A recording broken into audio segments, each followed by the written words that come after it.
Assalamualaikum warahmatullahi wabarakatuh. Bismillahirrahmanirrahim.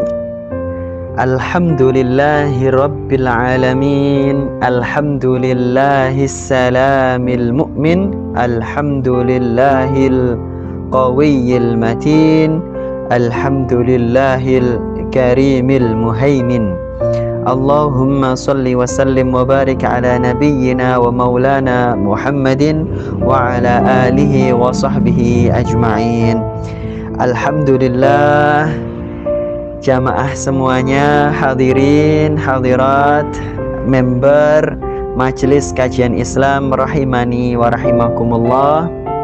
Terima kasih saya ucapkan kepada para admin, terutama kepada akhina Rustam yang telah memfasilitasi kajian pada malam hari ini melalui voice note.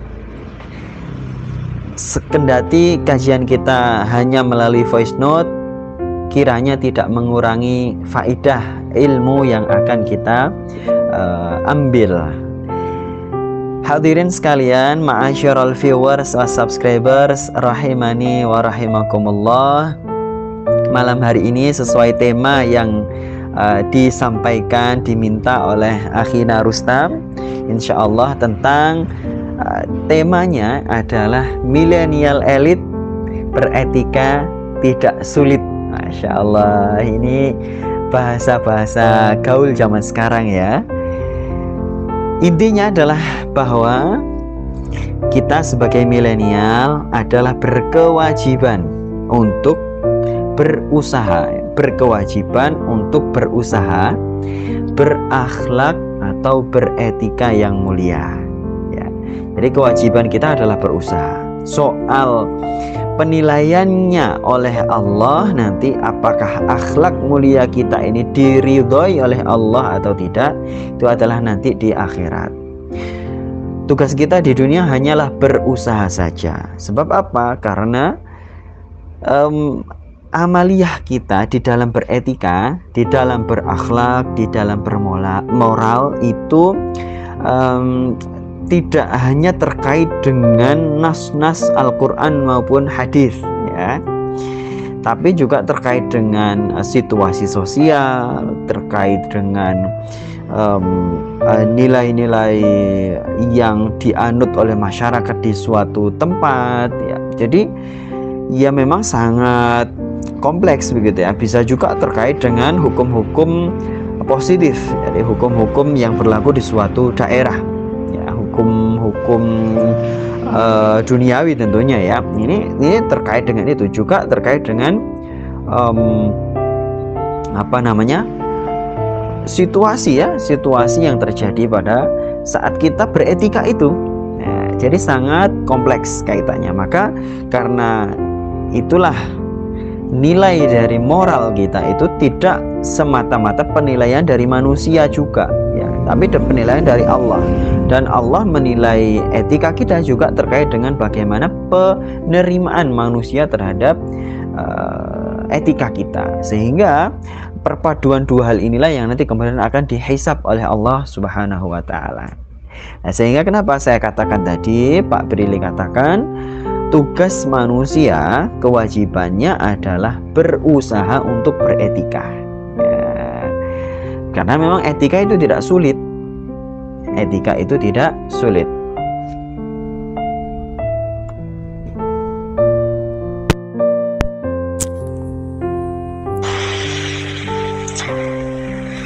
Assalamualaikum warahmatullahi wabarakatuh. Bismillahirrahmanirrahim. Alhamdulillahi rabbil alamin. Alhamdulillahis salamil mu'min. Alhamdulillah.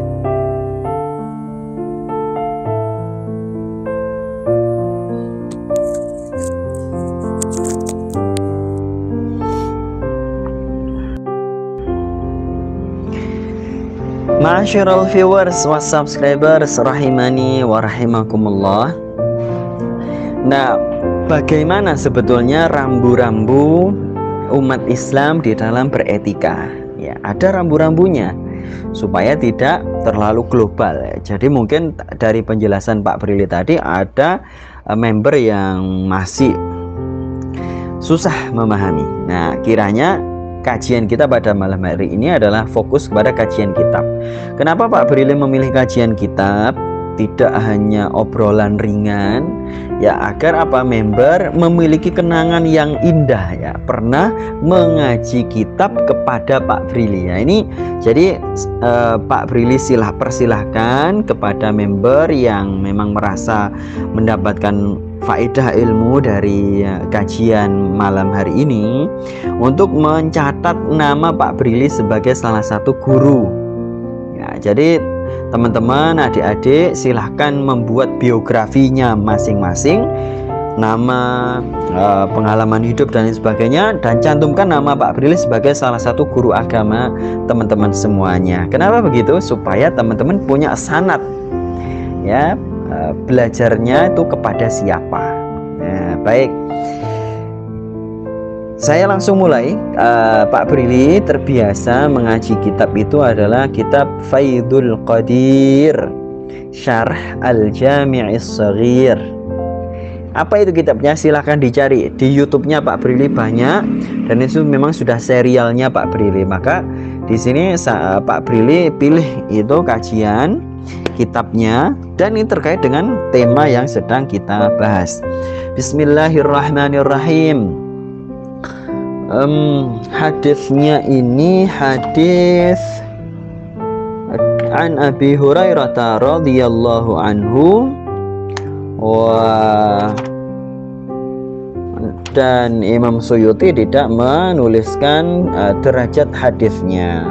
Secara umum kalau di dalam kitab Al-Jami'us Shaghir, Imam Suyuti memastikan hadis-hadisnya itu adalah maqbul, bisa diterima. Ya.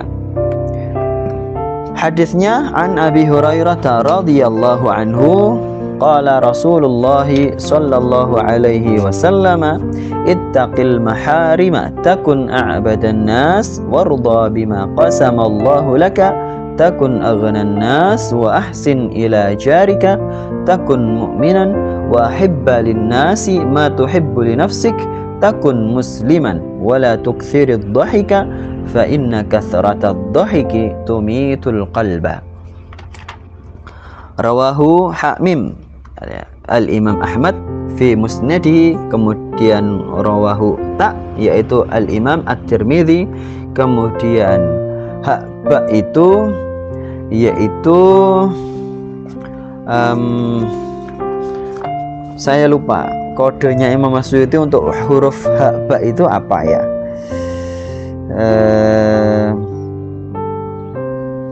Ya, saya lupa. Mohon maaf, nanti bisa dicari di kitab Al-Jami'us Shaghir, ya, ada di belakang saya. Itu tidak penting mungkin bagi sebagian teman-teman member. Saya terjemahkan, ya. Ini kitab saya, kitab gundulan, ya. Ini penting untuk bisa membaca kitab gundulan. Kitab gundul itu apa? Bisa di browsing di Google, ya. Ittaqillaha, ittaqil maharima, ittaqi, bertakwalah.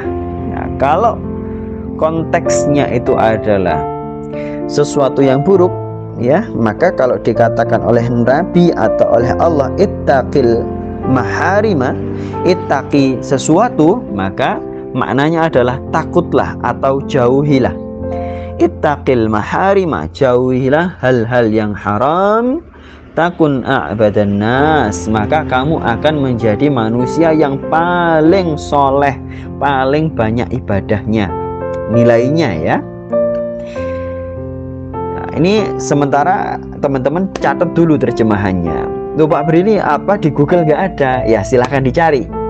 Boleh kalau mau nyari ittaqil maharima. Tapi kenapa Pak Brili kok harus menerjemahkan kata per kata, supaya teman-teman tahu proses logis dari menerjemahkan sebuah hadis, ya, supaya ini terbiasa. Sebab kalau sekedar cari Google, dibaca terjemahannya saja, itu bahaya. Pak Brili katakan bahaya, ya. Lain kali kita pelajari. Ittaqil maharima, hindarilah atau jauhilah atau takutlah dari perbuatan-perbuatan haram, takun a'badan nas, maka kamu akan menjadi orang yang paling abid, paling ibadah, paling banyak ibadahnya, nilainya. Warudha, dan ridhoilah, bima, dengan apa, qasama, yang dibagikan Allahu oleh Allah, laka, kepada kamu, takun, maka kamu menjadi apa, aghnan nas, maka kamu akan menjadi orang yang paling kaya. Ya. Wa ahsin, dan berbuat baiklah, ila jarika, kepada tetanggamu. Tetangga tentu saja tidak hanya tetangga secara fisik, tetangga secara non fisik, ya, itu juga termasuk tetangga. Takun mu'minan, maka kamu akan menjadi orang yang beriman. Wa hibbalinnas, cintailah untuk manusia, ma tuhibbu, apa yang kalian cintai, linafsika, untuk dirimu sendiri. Takun musliman, maka kamu akan menjadi seorang muslim. Wala tuksirid dhahika, dan janganlah kamu banyak-banyak tertawa. Tertawa dengan tersenyum beda ya. Tertawa. Fa inna kathratab dhahiki, karena banyaknya tertawa itu sesungguhnya tumitul qalba, mematikan qalbu. Ya, baik, sudah dicatat terjemahannya.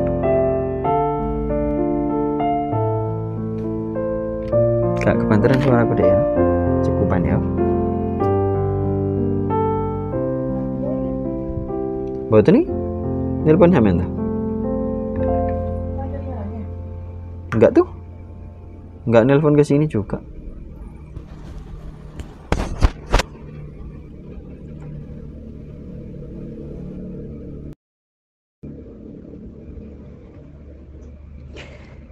Ma'asyiral viewers wa subscribers rahimani wa rahimakumullah. Tentu saja karena kajian kita ini untuk umum, bukan untuk talibul ilmi yang memang secara khusus begitu ya. Jadi kajian kita ringan-ringan tapi tetap berpanduan dengan kitab ya. Ittaqil maharimah. Ya, tadi terjemahan secara kosakata, kita terjemahkan secara total ya. Ittaqil maharimah takun a'badan nas. Jauhilah hal-hal yang haram, maka kamu akan menjadi orang yang paling banyak ibadahnya. Maksudnya apa Pak Brili? Dijelaskan oleh Al-Imam Al-Munawi, ai ihdharil wuqu'a fi jami'i ma harramallahu 'alaika. Jauhilah dari terjatuh pada segala macam yang diharamkan oleh Allah. Takun a'badan nas ay min a'badihim, yaitu kamu akan menjadi orang yang paling banyak ibadahnya di antara manusia. Lima annahu yalzamu min man tarakal maharima, ya, harokatnya man tarakal maharima fi'lal faraidi. Ya, karena apa? Kenapa orang yang menjauhi hal-hal yang haram itu justru menjadi orang yang paling abid, paling soleh? Kenapa? Dijelaskan oleh Al-Imam Al-Munawi, karena apa? Orang yang menjauhi keharaman itu sama hukumnya, sama derajatnya, sama statusnya dengan orang yang melakukan hal-hal yang fardu. Oke, sudah ditangkap. Sekarang saya kasih logika begini ya. Teman-teman misalnya rajin tahajud, rajin sholat duha, rajin jaga wudhu, ya, rajin tilawah setiap hari 1 juz misalnya. Tapi ketika di sekolah, di kampus, di tempat tongkrongan, di kafe, di mall, dan lain sebagainya, ternyata banyak berbuat maksiat. Nah, maka apa artinya? Kan begitu. Ya memang tentu ibadahnya tetap berarti, sama Allah akan tetap dicatat, tapi maksiatnya juga akan dicatat juga. Dan bahkan bagi orang secara umum, dia akan melihat, loh, itu orang ahli ibadah kok ya maksiat juga, berarti nggak masalah dong, itu hal yang wajar dong, kan begitu. Nanti stigmanya semacam itu. Sekarang teman-teman mungkin yang terbiasa main TikTok, banyak kan anak-anak muda yang ketika kerja misalnya tertutup ya, tapi kemudian apa, ketika keluar dari tempat kerjanya karena sudah terlanjur dikenal sebagai hijaber, begitu lepas dari circle-nya dilepas hijabnya, atau sudah nggak soleh lagi. Nah, misalnya begitu ya, sehingga apa, itu akan memunculkan stigma ya, maksiat itu boleh-boleh aja di kalangan, ya maksiat, soleh ya soleh gitu. Sehingga apa, itu nilainya bagi orang umum itu nilainya ya sama dengan mereka gitu loh, ya sama aja, toh soleh juga tetap maksiat sama kayak saya kok, kan begitu stigmanya ya. Sehingga karena itulah orang yang menjauhi keharaman itu justru sama dengan orang yang melakukan kefarduan statusnya. Teman-teman misalnya sholat cukup 5 waktu aja, misalnya ya 5 waktu aja, puasa juga Ramadan aja, tidak melakukan puasa sunnah, tidak melakukan sholat sunnah, tapi menjauhi maksiat misalnya, menjauhi maksiat durhaka kepada kedua orang tua, menjauhi maksiat berzina, menjauhi maksiat minum khamar dan lain sebagainya misalnya, dijauhi semuanya itu, tapi ibadahnya biasa-biasa aja. Nah, justru akan dianggap orang yang soleh gitu. Bagi orang secara umum ya itu soleh banget, padahal hanya sholat 5 waktu. Nah, kenapa begitu? Ya memang itulah yang Allah ciptakan di dalam benak manusia sebanyak-banyaknya, bahwa ya itulah kesolehan, menjauhi maksiat gitu ya. Sebab tidak ada artinya orang yang yang menjauhi maksiat ya, itu sangat berat. Kalau melakukan ketaatan itu sangat ringan ya. Banyak sholat itu enak, hadir ke majelis taklim itu enak, puasa itu juga enak ya, bagi yang merasakan kenikmatannya itu enak. Tapi belum tentu mereka yang ringan melakukan ketaatan itu belum tentu ringan untuk menjauhi maksiat ya. Oleh karena itu Rasulullah memotivasi bahwa orang yang paling soleh itu justru orang yang ibadahnya biasa-biasa aja secara ritual, tapi banyak menjauhi maksiat ya.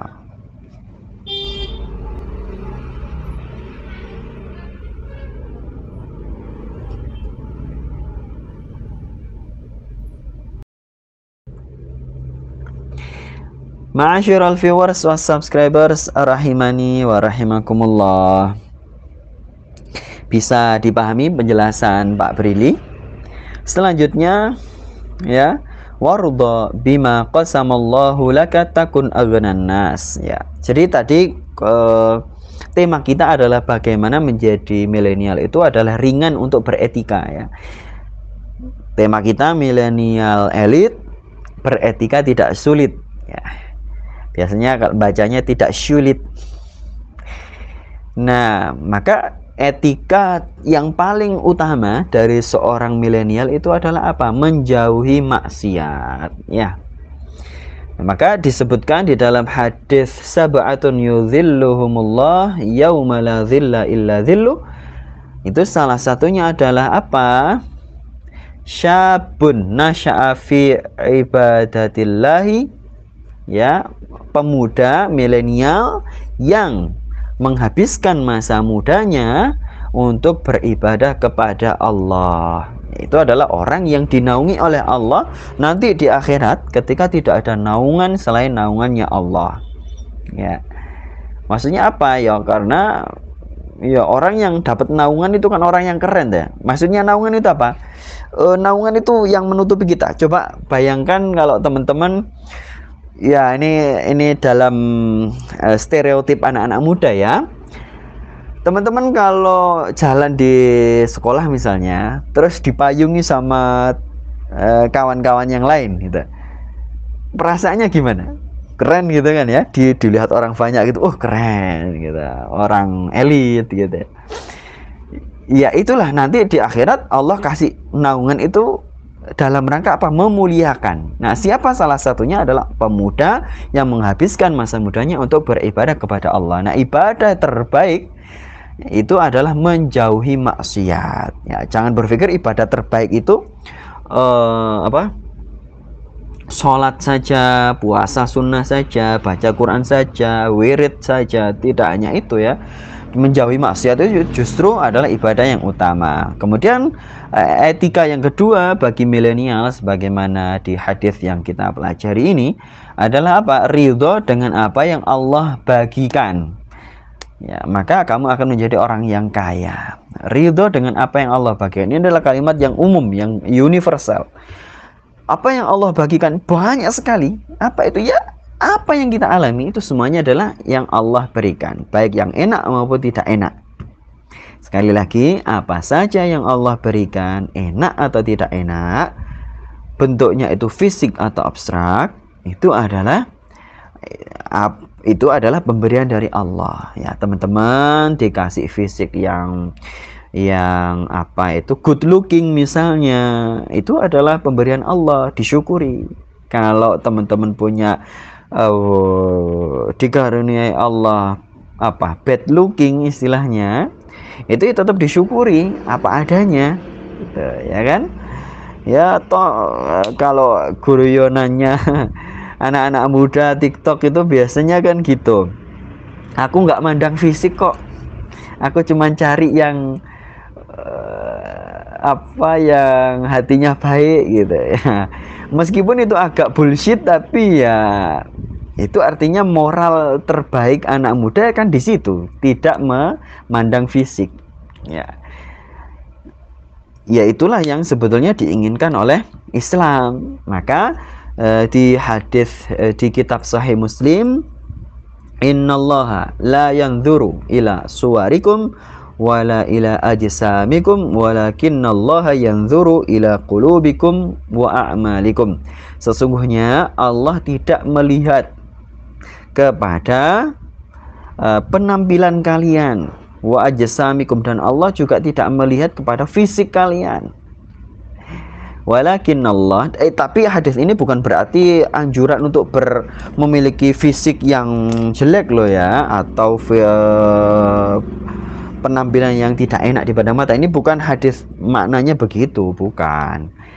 Ya, lanjutnya hadis tadi, walakinnallaha, akan tetapi Allah itu yanzuru, melihat, memperhatikan, ila qulubikum, kepada qalbu, kepada nurani, kepada sanubari kalian semuanya, wa a'malikum, dan amal-amal kalian. Nah, inilah Islam.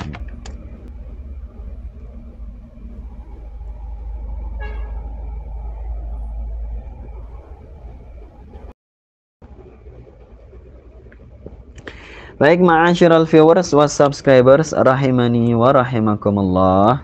Selanjutnya, wa ahsin ila jarika takun mu'minan, dan berbuat baiklah kepada tetanggamu, takun mu'minan, maka kamu akan menjadi mukmin. Sebenarnya hadis ini adalah challenge, ya, challenge untuk umat Islam. Untuk apa? Bisa nggak berbuat baik kepada tetangga?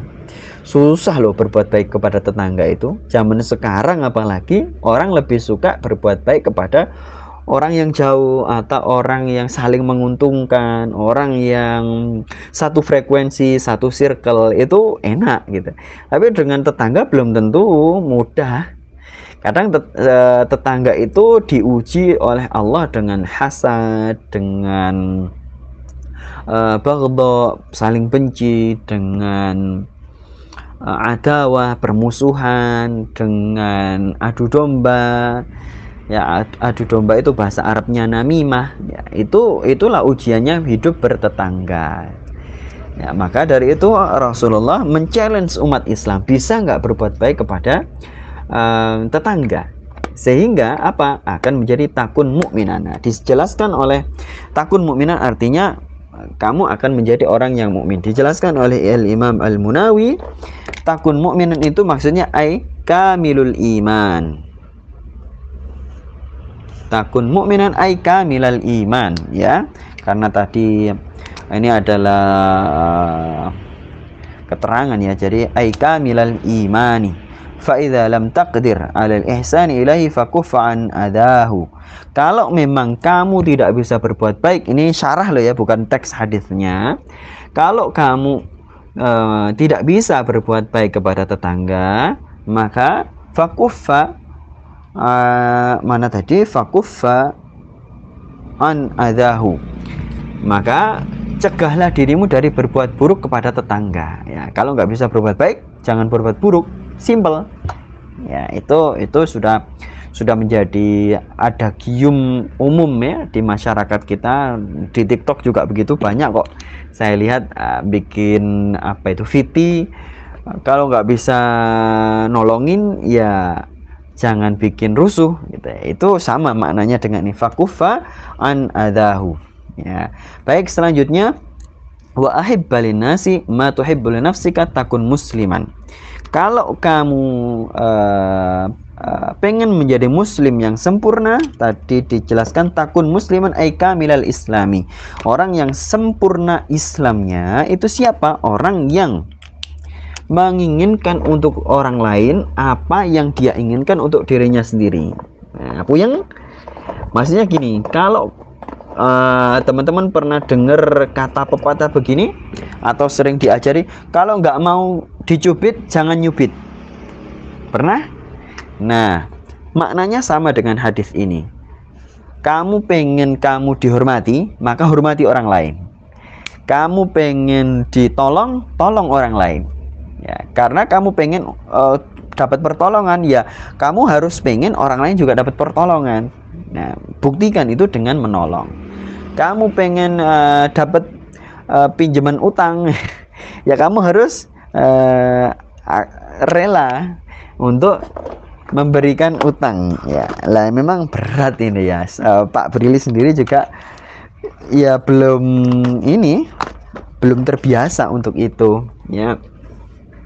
Loh, Pak Brili bukannya kalau jadi ustadz, jadi mubalik itu harus yang paling pertama melakukan apa yang dia omongkan. Betul itu. Betul sekali. Tapi tidak berarti seseorang yang tidak bisa melakukan apa yang dia dakwahkan tidak boleh berdakwah. Tidak berarti begitu ya. Oke, lain kali itu kita kaji ya. Kembali ke tadi ya, intinya kalau teman-teman pengen di subscribe ya, teman-teman subscribe orang lain. Itu kalau dalam konteks kita ya, milenial ya. Teman-teman pengen dikasih like yang banyak, like juga orang lain gitu loh. Ingin di komen juga teman-teman yang lain. Jadi saling subscribe ya, itu saling bantu gitu ya.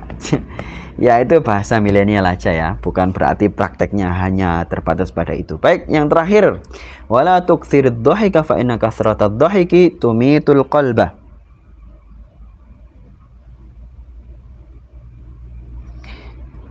Ya.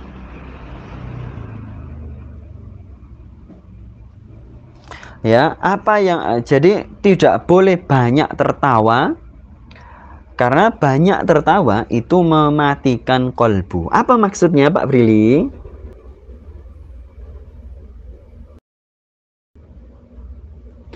Baik, maksudnya adalah kalau teman-teman banyak tertawa, itu kolbu jadi mati. Nah, kolbu itu apa maksudnya? Perasaan, nalar, kemudian ya bahasa kitanya kolbu itu hati begitu, tapi sebetulnya bukan hati secara fisik, tapi hati secara non fisik begitu, ruhani ya. Jadi kalau orang itu terlalu banyak tertawa, dia itu kolbunya tidak menjadi peka dengan kebaikan, jadi mati ya.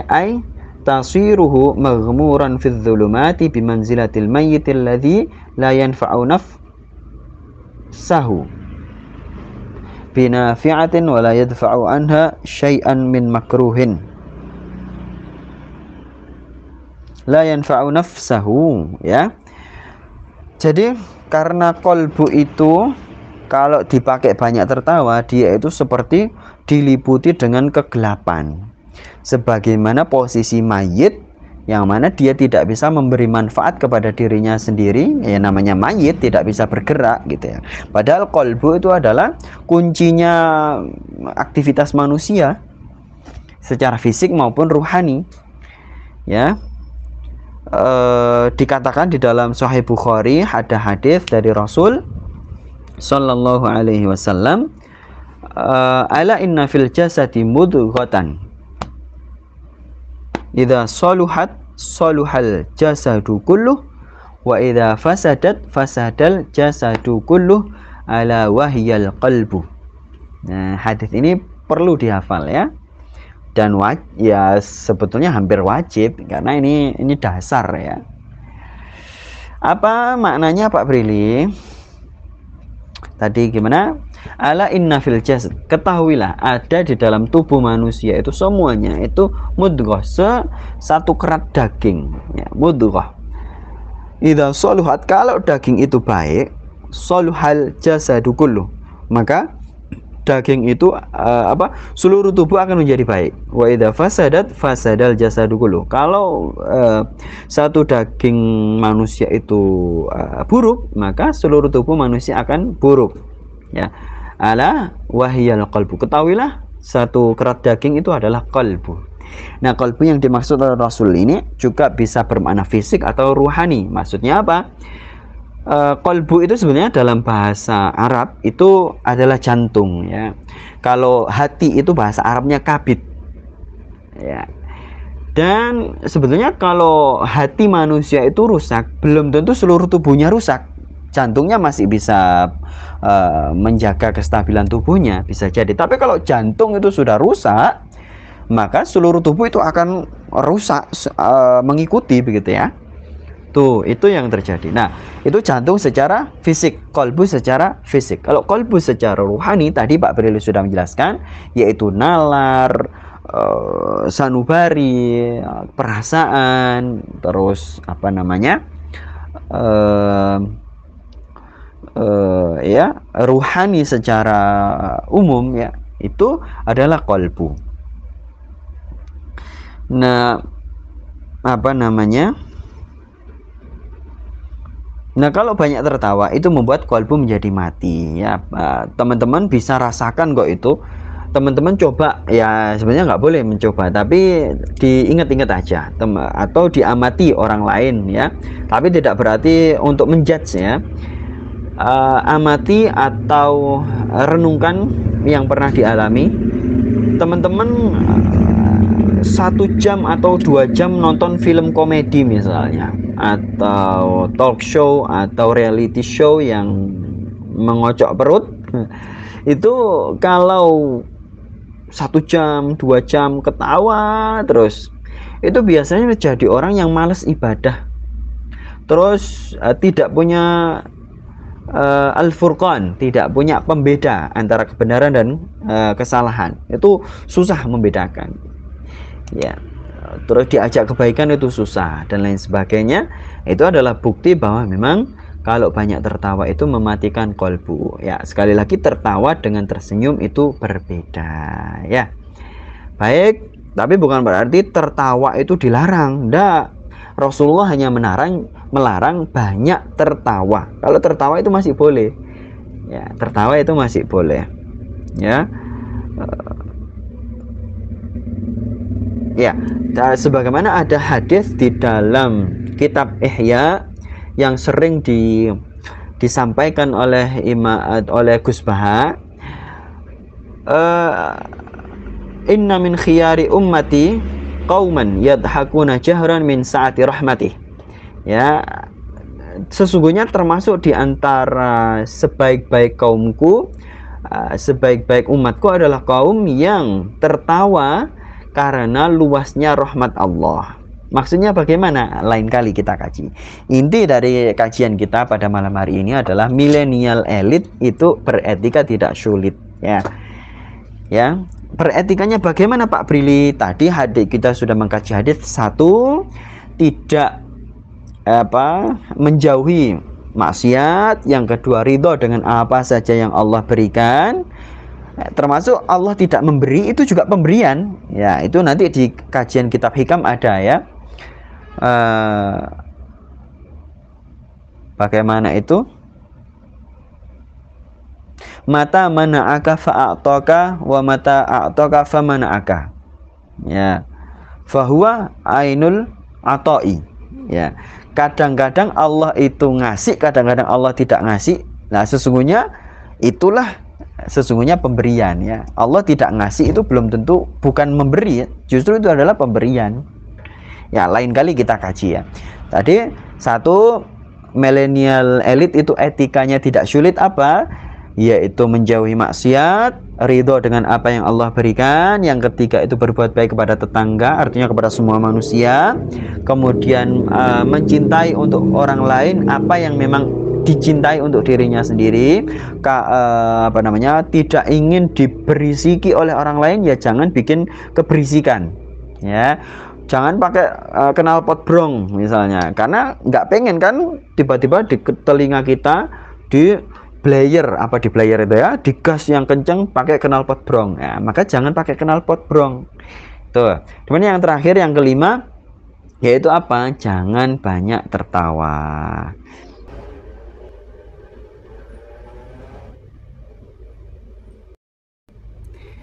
Baik, kita ma'asyiral viewers,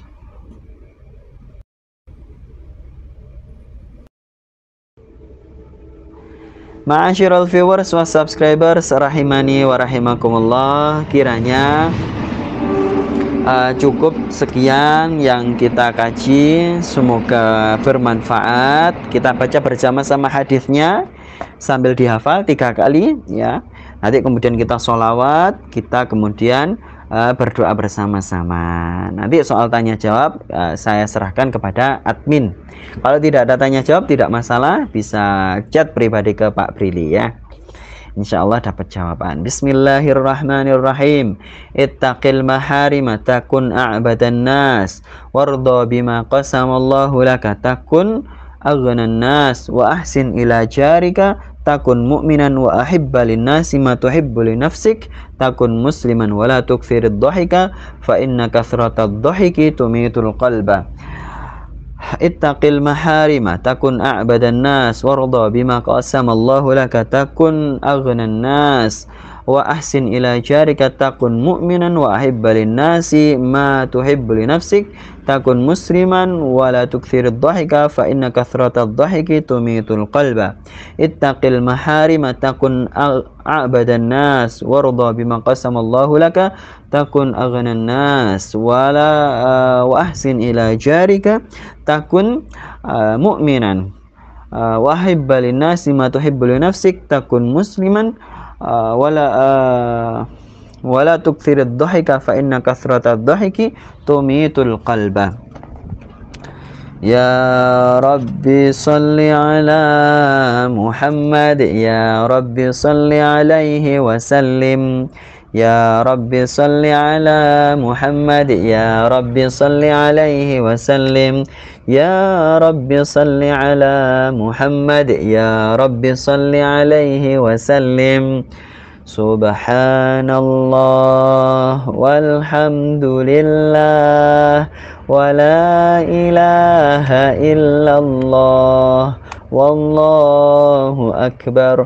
Subhanallah walhamdulillah wa la ilaha illallah wallahu akbar. Subhanallah walhamdulillah wa la ilaha illallah wallahu akbar. Bismillahirrahmanirrahim. Alhamdulillahi rabbil alamin. Allahumma salli wa sallim wa barik ala nabiyyina Muhammad wa ala alihi wa sahbihi ajma'in.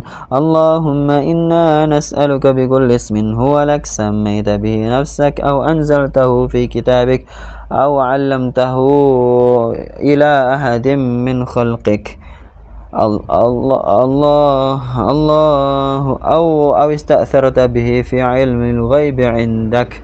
اللهم إنا نسألك الهدى والتقى والعفاف والغنى. اللهم إنا نسألك علما نافعا ورزقا طيبا وعملا متقبلا. اللهم إنا نسألك رضاك والجنة ونعوذ بك من سخطك والنار. ربنا لا تزغ قلوبنا بعد إذ هديتنا وهب لنا من لدنك رحمة إنك أنت الوهاب. ربنا آتنا في الدنيا حسنة وفي الآخرة حسنة وقنا عذاب النار والحمد لله رب العالمين. وبالله التوفيق والهداية والرضا والعناية. السلام عليكم ورحمة الله وبركاته.